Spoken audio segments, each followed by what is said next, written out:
नमस्कार। मैं डॉक्टर श्वेतलता, सहायक प्राध्यापिका, हिंदी विभाग, मॉडल महिला कॉलेज खरसावा।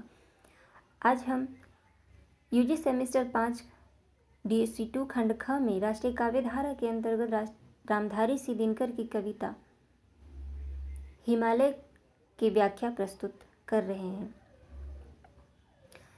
रामधारी सिंह दिनकर हिंदी के सुविख्यात कवि के रूप में जाने जाते हैं। इनका जन्म 23 सितंबर 1908 ईस्वी में सिमरिया जिला मुंगेर में हुआ। इनके पिता का नाम रवि सिंह और इनकी माता का नाम मनरूप देवी था। ये एक ओजस्वी राष्ट्रभक्ति से ओतप्रोत कवि के रूप में जाने जाते हैं। इनके पिता एक साधारण किसान थे और उनके जन्म के 2 वर्ष के पश्चात इनके पिता का देहावसान हो गया था। परिणामतः इनके भाई बहनों का पालन पोषण इनकी विधवा माता ने किया। दिनकर का बचपन और कैशोर्य देहात में बीता, जहां दूर तक फैले खेतों की हरियाली, बांसों के झुरमुट, आमों के बगीचे और कांस के विस्तार थे। प्रकृति की इस सुषमा का प्रभाव दिनकर के मन में बस गया था। इनकी प्रारंभिक शिक्षा गांव के प्राथमिक विद्यालय से प्राप्त हुई और हाई स्कूल की शिक्षा इन्होंने मोकामाघाट हाई स्कूल से प्राप्त की। 1928 में मैट्रिक परीक्षा के बाद दिनकर ने पटना विश्वविद्यालय से 1932 ईस्वी में इतिहास में BA ऑनर्स किया।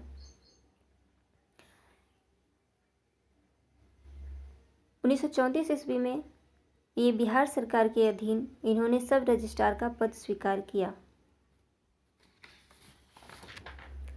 1947 में देश स्वाधीन हुआ। वह बिहार विश्वविद्यालय में हिंदी के प्राध्यापक व विभागाध्यक्ष नियुक्त होकर मुजफ्फरपुर आ गए। 1952 में जब भारत की प्रथम संसद का निर्माण हुआ तो इन्हें राज्यसभा का सदस्य चुना गया। ये 12 वर्ष तक संसद सदस्य रहे। बाद में इन्हें 1964 से 1965 ईस्वी तक भागलपुर विश्वविद्यालय के कुलपति नियुक्त किया गया और 1965 से 1971 ईस्वी तक इन्हें हिंदी सलाहकार नियुक्त किया गया। इनके प्रथम 3 काव्य संग्रह हैं रेणुका 1935 ईस्वी, हुंकार 1938 ईस्वी और रसवंती 1939 ईस्वी में प्रकाशित हुई। अब इनकी कविता हिमालय की तरफ देखते हैं। मेरे नगपति मेरे विशाल, साकार दिव्य गौरव विराट, पौरुष के पूंजी भूत ज्वाल, मेरी जननी के हिम किरीट, मेरे भारत के दिव्य भाल। मेरे नगपति मेरे विशाल।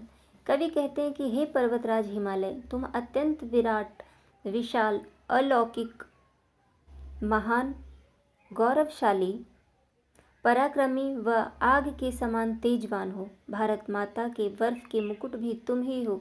तुम्ही मेरे भारत के अद्वितीय मस्तक भी हो। तुम्हें देखकर लगता है कि भारत माता ने उज्जवल चमचमाता सफ़ेद मुकुट धारण किया है।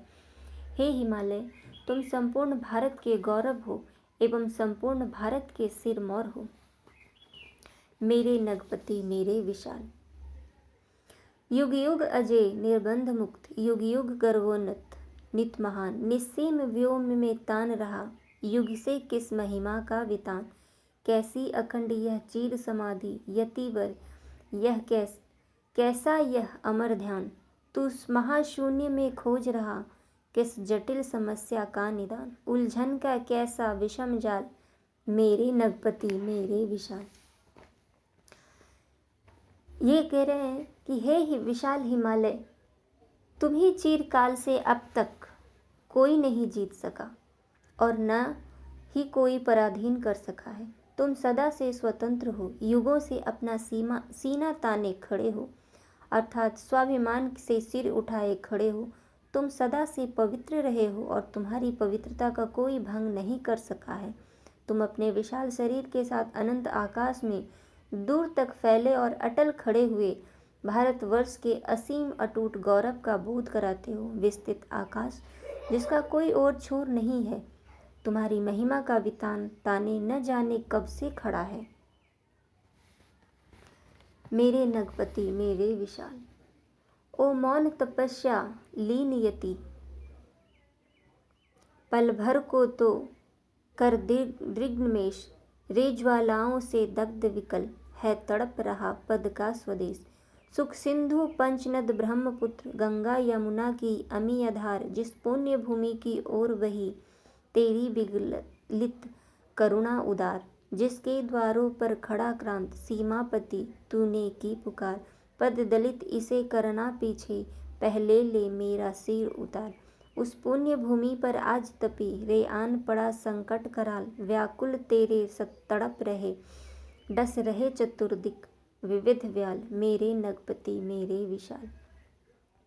कवि तपस्या में लीन हिमालय को संबोधित करते हुए कहते हैं कि हे तपस्या में लीन साधक हिमालय, जरा एक पल के लिए तो तोड़ो तो सही अपनी आंखें खोलो और अपने अपने देश की स्थिति को ध्यान में लाओ और सोचो विचार करो। आज तुम्हारे देश को तुम्हारी ज़रूरत है। तुम्हारा देश युद्ध की ज्वालाओं से लिपटा हुआ बुरी तरह से व्याकुल होकर बेचैनी से तड़प रहा है। जिस पवित्र भूमि पर तुमने अपनी उदारता दिखाते हुए सिंधु व पंच नदियों के माध्यम से जल रूपी अमृत की वर्षा की थी, गंगा और यमुना की अमृत जलधारा भी तुम्ही ने प्रवाहित की थी, वह पवित्र भारत भूमि आज संकट में है। भारत भूमि के बारे में बताते हुए कवि आगे कहते हैं, हे सीमापति हिमालय, तुमने शत्रु के समक्ष घोर गर्जना की थी कि इस धरती पर कदम रखने से पहले उसे तुम्हारे ऊंचे शिखरों का सामना करना पड़ेगा। आज उसी पवित्र भारत भूमि पर भयंकर संकट आ गया है। चारों दिशाओं से शत्रु हमारी मातृभूमि पर आक्रमण करने के लिए घेरा डाले हुए हैं। देशवासी अत्यंत व्याकुल हैं। चारों ओर सर्प से भयंकर विषैले नाग डसने के लिए आगे बढ़ रहे हैं।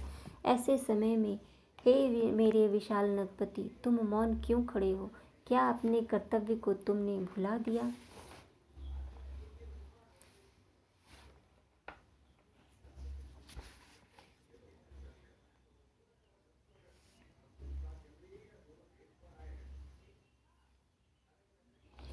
कितनी मणियाँ लुट गई, मिटा कितना मेरा वैभव अशेष। तू ध्यान मग्न ही रहा इधर, वीरान हुआ प्यारा स्वदेश।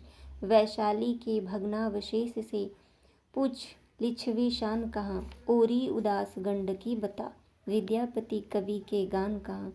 तू तरुण देश से पूछ अरे, गूंजा कैसा यह ध्वंस राग, अम्बदी अंतस्तल बीच छिपी, यह सुलग रही है कौन आग। प्राची के प्रांगण बीच देख, जल रहा स्वर्ण युग अग्निज्वाल।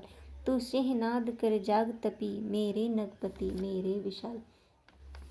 कवि हिमालय को संबोधित करते हुए कह रहे हैं कि शत्रु ने अनेक बार हमारे देश पर आक्रमण किया तथा बहुमूल्य रत्न लूट लिए। भारत माता का सब ऐश्वर्य भी मिट गया, इस प्रकार सारा वैभव भी मिट गया। तुम समाधि में लीन ही रहे और सारा देश उजाड़ हो गया।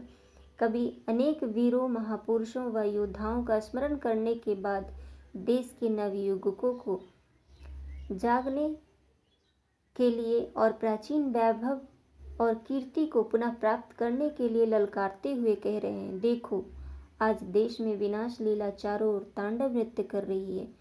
समुद्र में छिपी ज्वाला की भांति विदेशियों द्वारा किए गए प्रहार व लूटपाट से पीड़ा हुई, क्रोध की भी प्रत्येक जनमानस के हृदय से सुलग रही है, अर्थात उन्हें विद्रोह करने के लिए उकसा रही है। कवि पुनः देश के युवाओं को पूर्व दिशा की ओर अर्थात भारत की ओर देखने और सचेत रहने के लिए कहते हुए लिखते हैं, पूर्व दिशा के आंगन में आज भारत का स्वर्ण युग अग्नि की लपटों में लिपटा सुलग रहा है, अर्थात भारत की अपार संपदा धीरे धीरे नष्ट हो रही है। हे हिमालय, तू तपस्वी है, अतः अपनी समाधि और तपस्या को भंग कर जाग जा और सिंह के समान गर्जना कर, ताकि समस्त विश्व में तेरी यह आवाज़ गुंजायमान हो जाए कि भारत का विशाल नगपति हिमालय सतर्क हो चुका है। रे रोक युधिष्ठिर को न यहाँ, जाने दे उनको स्वर्ग धीर, पर फिर हमें गांडीव गदा लौटा दे अर्जुन भीमवीर। कह दे शंकर से आज करे वे प्रलय नृत्य, फिर एक बार सारे भारत में गूंज उठे हर हर बम का फिर महोच्चार। ले अंगड़ाई हिल उठे धरा, कर निज विराट स्वर में निनाद, तू शैली विराट हुंकार भरे। फट जाए कहाँ भागे प्रमाद, तू मौन त्याग कर सिंहनाद, रे तपी आज तप का न काल, नवयुग शंख ध्वनि जगा रही, तू जाग जाग मेरे विशाल। कवि इन पंक्तियों के माध्यम से कह रहे हैं कि आज हमारे देश को युधिष्ठिर जैसे धर्मात्मा, धर्मराज व शांत तपस्वियों की आवश्यकता नहीं है। आज तो अर्जुन को अपने गांडीव को पुनः उठाना होगा, जिसके बाण अचूक हैं, तथा भीम की गदा की आवश्यकता है। अर्थात आज युधिष्ठिर जैसे शांत स्वभाव के व्यक्तियों की नहीं, बल्कि भीम और अर्जुन जैसे योद्धाओं की आवश्यकता है। कवि भगवान शंकर से एक बार फिर अपनी तीसरी आंख खोलने और प्रलय नृत्य करने के लिए कह रहे हैं, जिससे उनके भक्त हर हर बम बम की आवाज़ से भारत मान की पावन धरती को गुंजायमान कर दे, ताकि चारों दिशाओं से वीर आ सके और अपना पराक्रम दिखाते हुए भारत की रक्षा कर सके। हर हर बम की आवाज़ के गूंजने पर यह धरती हिल उठेगी। अर्थात सभी वीर बहादुर देश प्रेमी सजग होकर हुंकार भरते हुए आगे बढ़ने लगेंगे, जिससे आलस्य और कायरता भाग जाएगी। अंत में कवि हिमालय से आग्रह करते हुए कहते हैं कि हे तपस्वी, आज तपस्या करने का समय नहीं है। नवयुग के लिए युद्ध की शंख ध्वनि बज चुकी है। अतः तू जाग, अपनी तपस्या को तोड़ कर भारत मान की रक्षा हेतु अटल और सजग होकर खड़ा हो जा, क्योंकि तू ही भारत माता के मस्तक और का बर्फीला व चमकने वाला मुकुट है। धन्यवाद।